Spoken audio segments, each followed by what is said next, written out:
See friends, this is our sixth part of the regular expression tutorial series, and in this part we are gonna learn about look ahead. There are two types of look ahead, positive and negative look ahead.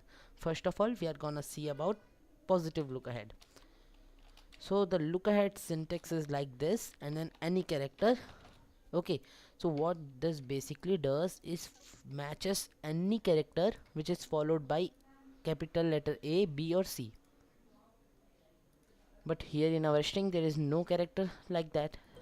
Suppose I want to match this, any word followed by head.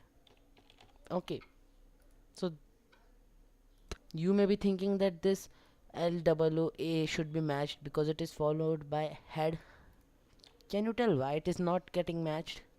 Yes, because we have not put a word here, /w. If we put here just /w, it will match A because it will match one character.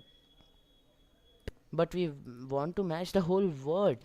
Therefore, we put here a plus symbol, which indicates one or more. Okay, so this is how it works. The positive look ahead. See, now negative look ahead. So, syntax of negative look ahead is like this. Question mark,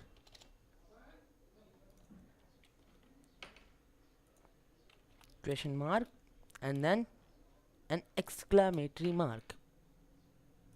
This is the syntax of negative look ahead. We put here ABC, it will match each and every character not followed by ABC. Suppose we want to match each and every character not followed by a .com, not followed by a .com, not followed by a .com. Okay, see, E is not getting matched because it is followed by a .com. Now you say, why this E and PLE is getting matched?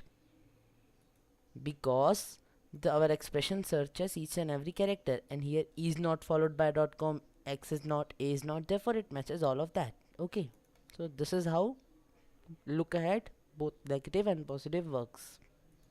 So this is it for look ahead tutorial, and in our next tutorial we'll do some exercises. Thank you.